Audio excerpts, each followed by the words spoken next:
ഇന്ന് ചെറിയൊരു day in my life എടുക്കാമെന്ന് വിചാരിച്ചു. കുറേ ദിവസമായിട്ടോ ഞാൻ വീഡിയോ ചെയ്തിട്ട്. ഏകദേശം ഒരാഴ്ച ആയിട്ടുണ്ടാവും. ഇപ്പം എല്ലാവരും ചോദിക്കാൻ തുടങ്ങി, എന്താ വീഡിയോ ചെയ്യലൊക്കെ നിർത്തിയോ, എവിടെ പോയി? എവിടെയില്ല, കുറച്ച് തിരക്കായിരുന്നു, അതാണ് കേട്ടോ ഡിലേ ആയത്. അപ്പോൾ രാവിലെ തന്നെ ഞാൻ അത്തൂസിനെ ഒന്ന് ഇളക്കാൻ നോക്കുകയാണ്. എനിക്ക് ഭയങ്കര ഇഷ്ടമായിട്ട് അവൾ ഉറങ്ങുമ്പോൾ ഇങ്ങനെ അവളെ പോയി ശല്യം ചെയ്യണത്. അതിനുശേഷം അടുക്കള നല്ല മൊത്തത്തിൽ കുളമായിരുന്നു. അപ്പോൾ എല്ലാം ഒന്ന് റെഡിയാക്കിയിട്ടു വൃത്തിയാക്കിയിട്ട് പുറത്തേക്ക് നോക്കിയപ്പോൾ നല്ല മഞ്ഞും ഉണ്ടായിരുന്നു കേട്ടോ. പിന്നെ ഈ മഞ്ഞത്തിഞ്ഞ് പോയി തുണി അലക്കണ കാര്യമാണ്. കാരണം പെട്ടെന്ന് എനിക്ക് ജലദോഷം പിടിപെടും കേട്ടോ. അങ്ങനെ കുറച്ച് വെയിലൊക്കെ വന്നു. പിന്നെ ഞാനൊന്നും നോക്കിയില്ല, തുണികളൊക്കെ അപ്പം തന്നെ കഴുകിയിട്ടു. തുണി അലക്കിയില്ലെങ്കിൽ പിന്നെ പെട്ടെന്ന് അടുത്ത ദിവസം പെട്ടെന്ന് തുണികൾ കൂടും. അതായത് എല്ലാ ദിവസവും അലക്കിയില്ലെങ്കിൽ എനിക്കൊരു സമാധാനം കിട്ടില്ല. തുണി അലക്കിയാൽ തന്നെ എല്ലാ പണിയും കഴിഞ്ഞാൽ ഒരു സന്തോഷവും സമാധാനവും ഉണ്ട് മനസ്സിൻ്റെ ഉള്ളിൽ. അങ്ങനെ തന്നെയാവും എല്ലാവർക്കും എന്ന് ഞാൻ വിശ്വസിക്കുന്നു. ഇന്ന് പിന്നെ നമുക്ക് ദോശയും അതേപോലെ സാമ്പാറും ആയിരുന്നു കേട്ടോ രാവിലെ. അപ്പം ഞാൻ ദോശയും സാമ്പാറും ഉണ്ടാക്കി. ഒരു ദോശയെ ചുട്ടുള്ളൂ. എനിക്ക് ഒരു ദോശ കഴിച്ചാൽ തന്നെ വയറ് ഫുള്ളാവും. അങ്ങനെ ഞാൻ ദോശയും സാമ്പാറും ഉണ്ടാക്കിയും കൊണ്ട് നിൽക്കുവാണ്. അപ്പോഴത്തേക്കും അത്തൂസ് എഴുന്നേറ്റൊന്ന് പോയി നോക്കിയിട്ടോ, പക്ഷെ അവൾ എഴുന്നേറ്റിട്ടുണ്ടായിരുന്നില്ല. അങ്ങനെ ഞാൻ ദോശയും സാമ്പാറും കഴിച്ചു.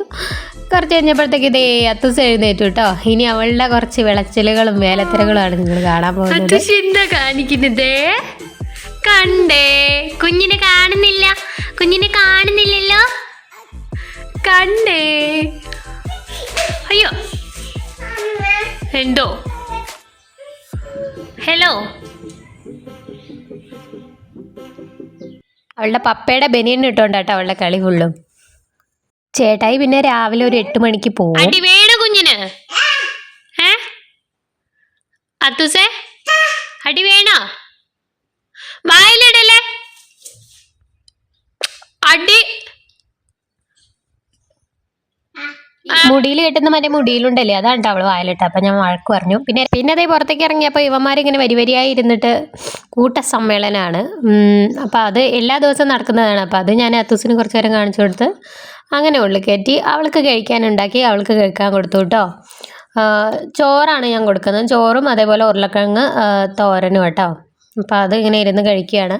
സമയം ഏതാണ്ട് ഒരു 11:30-12 മണി ആവാറായിരുന്നു കേട്ടോ. അപ്പോഴാണ് അവൾ എഴുന്നേറ്റത്. അപ്പോൾ പിന്നെ ഞാൻ വിചാരിച്ചു ഇനിയിപ്പം രാവിലത്തെ ബ്രേക്ക്ഫാസ്റ്റ് ആയിട്ട് എന്തിനാ ഉണ്ടാക്കണം, ചോറ് തന്നെ കൊടുക്കാമെന്ന് വിചാരിച്ചു. അതുകൊണ്ടാണ് ചോറ് കൊടുക്കുന്നത്. പിന്നെയെന്ന് പറഞ്ഞു കഴിഞ്ഞാൽ രാവിലെ അവൾ അപ്പം അതേപോലെ ദോശ അങ്ങനത്തെ സംഭവങ്ങളൊക്കെ കഴിക്കുള്ളൂ. ദോശ അങ്ങനെ കഴിക്കില്ല, അപ്പം കഴിക്കും. അതേപോലെ ഓട്സ് വെച്ചിട്ട് ഞാനിങ്ങനെ പാൻ കേക്ക് ഉണ്ടാക്കി കൊടുക്കാറുണ്ട്. അപ്പം അതും അവൾ കഴിക്കും കേട്ടോ. പിന്നെ ഞാനിതേ ചോറ് കൊടുക്കുമ്പോൾ ഇങ്ങനെ ഗ്ലാസും കൊണ്ട് ഉടച്ചാണ് കൊടുക്കാറ്. അപ്പോൾ പുള്ളിക്കാരി അതിങ്ങനെ ഉടച്ച് തരുവാണ് എനിക്ക്. അങ്ങനെയൊക്കെ എല്ലാ വേളത്തേരകളും ഉണ്ട് കയ്യിൽ. അത് കഴിഞ്ഞ് അവളൊക്കെ ഒന്ന് സെറ്റാക്കി ഇരുത്തി ഞാനിന്ന് കഞ്ഞി കുടിക്കാമെന്ന് വിചാരിച്ചു. അപ്പോൾ തേങ്ങാ ചമ്മന്തി ഉണ്ടാക്കാമെന്ന് വിചാരിച്ചു കേട്ടോ. എനിക്ക് പൊതുവേ തേങ്ങാ ചമ്മന്തി ഉണ്ടാക്കാൻ അറിയില്ല. ഞാൻ അന്നൊരു ദിവസം ഉണ്ടാക്കിയപ്പോൾ ഒരു അര ഗ്ലാസ് വെള്ളം ഒഴിച്ചിട്ടുണ്ടാക്കി. അപ്പോൾ ഇങ്ങനെ തേങ്ങാ ചട്നി പോലെ ആയിപ്പോയി.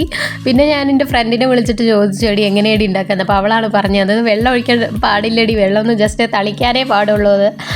അപ്പോൾ എനിക്ക് മനസ്സിലായി. ഞാനാണെങ്കിൽ എനിക്ക് വീട്ടിലൊക്കെ പണ്ട് എൻ്റെ അമ്മമ്മ ഇങ്ങനെ അമ്മിക്കല്ലിലിട്ടിട്ട് തേങ്ങ ചമ്മന്തി ഉണ്ടാക്കിയിട്ട് ഇങ്ങനെ ഉണ്ട പിടിച്ചിട്ട് ഇങ്ങനെ സ്കൂളിൽ പോകുമ്പോൾ ചോറിൻ്റെ ഉള്ളിൽ ഇങ്ങനെ വെച്ച് തരുമായിരുന്നു. അത് എന്തൊരു ടേസ്റ്റ് ആയിരുന്നു എന്നറിയോ ഗൈസ്. അപ്പോൾ ഇതിന് ഞാൻ ചേർക്കുന്നത് നാട്ടിൽ നിന്ന് കുറച്ച് കാന്താരി കൊടുന്നായിരുന്നു. കാന്താരി ഉണ്ട്, പിന്നെ തേങ്ങ, കറിവേപ്പിലൊക്കെ ഉണങ്ങിപ്പോയി, നാട്ടിൽ നിന്ന് വരുമ്പോൾ കൊടുന്നതാണ്. പിന്നെ പുളിയുണ്ട്, പിന്നെ ഞാൻ എക്സ്ട്രാ ആയിട്ട് ചേർക്കുന്നത് ഉപ്പാണ് കേട്ടോ. അപ്പോൾ അത് ഞാൻ കാണിക്കാൻ മറന്നു. അങ്ങനെ ഇത് ചമ്മന്തി റെഡിയായി. ഉരുളക്കിഴങ്ങ് മെഴുക്ക് വരട്ടി. അതിൻ്റെ ഇടയിൽ അത്തൂസ് പിന്നെയും വന്ന് എന്നെ അടിക്കുക, ഇങ്ങനെ ചുമ്മാ കളിപ്പിക്കുക കേട്ടോ. അപ്പം ഞാനാണെങ്കിൽ അവളുടെ പിന്നാലെ കുറച്ച് നേരം കളിക്കാനൊക്കെ കൂടും കേട്ടോ. അങ്ങനെയൊക്കെയാണ് നമ്മുടെ പണികളൊക്കെ നടക്കാറ് ഇതിൻ്റെ ഇടയിൽ. അങ്ങനെ ഇന്ന് ഞാൻ കഞ്ഞിയും ഞാനുമാണ്. കഞ്ഞി അതേപോലെ അതേ ചമ്മന്തി ഇങ്ങനെ തന്നെയാണെന്ന് വിശ്വസിക്കുന്നു. കളറ് പക്ഷെ ഇങ്ങനെ ആവില്ല അരച്ച് കഴിഞ്ഞാൽ. പക്ഷെ ഇത് എന്താണോ അങ്ങനത്തെ ഒരു കളറായിപ്പോയി. പക്ഷെ ടേസ്റ്റ് നല്ലതായിരുന്നു കേട്ടോ. അങ്ങനെ ഞാൻ നിന്നും കൊണ്ടാണ് കഞ്ഞി കുടിക്കണത് ഗായ്സ്. അല്ലെങ്കിൽ അവൾ അവിടെ ഇരുന്ന് കഞ്ഞി കുടിക്കാനൊന്നും സമ്മതിക്കില്ല. വിശന്നു കേട്ടോ എനിക്ക്, സത്യം പറഞ്ഞൊരു 1:30 ആയി. അപ്പോൾ നല്ലവണ്ണം വിശന്നായിരുന്നു. പിന്നെ മറ്റേ മെഴുക്ക് വരട്ടിയാണെങ്കിൽ അവിടെ ആവുന്നുണ്ട്, അതായിക്കോട്ടെ. എന്നാലും ഞാൻ കഞ്ഞി വാരി കുടിച്ചു. അപ്പുറത്ത് പിന്നെ ബാക്കിൽ തുണികളൊക്കെ ഇട്ടിട്ടില്ലേ, അത് പുറത്ത് ചിലപ്പോൾ നല്ല മഴ കാരണം ഉള്ളിക്ക് എടുത്തിടുന്നതാണ്. അപ്പോൾ ആദ്യം ഉണങ്ങിയതൊക്കെ ആയിരിക്കും, അതാണ് അങ്ങനെ ഇട്ടിട്ടുണ്ട് കേട്ടോ. അത് കഴിഞ്ഞതിന് ശേഷം നല്ല എരിവുണ്ടായിരുന്നു കേട്ടോ. കാന്താരി നല്ല അടിപൊളി കാന്താരിയാണ്, ഞാൻ നാട്ടിൽ നിന്ന് കൊടുക്കുന്ന കാന്താരിയാണ്. ഞാൻ 2 ദിവസം മുന്നേ പാലക്കാട് പോയിരുന്നു, അപ്പോൾ അവിടുന്ന് വല്യമ്മയുടെ വീട്ടിൽ നിന്ന് പറിച്ച കാന്താരി കേട്ടോ. അങ്ങനെ അതേ ഞാൻ കഴിക്കുമ്പോൾ അതിൻ്റെ അത്തൂസ് ഇങ്ങനെ വന്ന് വായ കാണിക്കുന്നുണ്ടായിരുന്നു. കൊടുത്തപ്പോൾ പുള്ളിക്കാരത്തേക്ക് വേണ്ട, കൊടുത്തപ്പോൾ അതേ ഓടിപ്പോവുക കേട്ടോ. അങ്ങനെയാണ് പൊതുവെ. പിന്നെ നമ്മുടെ മെഴുക്ക് വരട്ടി അവിടെ നിന്ന് നോക്കി നിൽക്കുമായിരുന്നു ഞാൻ. കാരണം എത്രയെന്ന് വെച്ചാൽ ഈ ചമ്മന്തി കൂട്ടി കഴിക്കുക. അന്നാണെങ്കിൽ എനിക്ക് ഭയങ്കര മടിയാണ് വേറെ കറികളൊക്കെ ഉണ്ടാക്കാൻ. അങ്ങനെ നമ്മുടെ മെഴുക്ക് വരട്ടിയായി ഗായ്സ്, അങ്ങനെ അതും കൂട്ടി കഴിച്ചു കേട്ടോ. അപ്പോൾ അതെ ഗായ്സ്, കഴിക്കലൊക്കെ കഴിഞ്ഞു, പരിപാടികളെല്ലാം കഴിഞ്ഞു കേട്ടോ. ഇനി ഞാനും അത്തൂസും പോയിട്ടൊന്ന് ഉറങ്ങട്ടെ, നല്ല ടയേർഡാട്ടോ. എന്താണെന്നറിയില്ല, ഭയങ്കര ക്ഷീണമുണ്ട്. ഓക്കെ, അപ്പോൾ അടുത്ത നല്ലൊരു വീഡിയോ ആയിട്ട് ഞാൻ വീണ്ടും വരും. അതുവരെയും ടാറ്റ. ഈ വീഡിയോ കണ്ട് ഇഷ്ടപ്പെട്ടാൽ സബ്സ്ക്രൈബ് ചെയ്യാൻ മറക്കില്ല കേട്ടോ. അപ്പോൾ ടാറ്റ.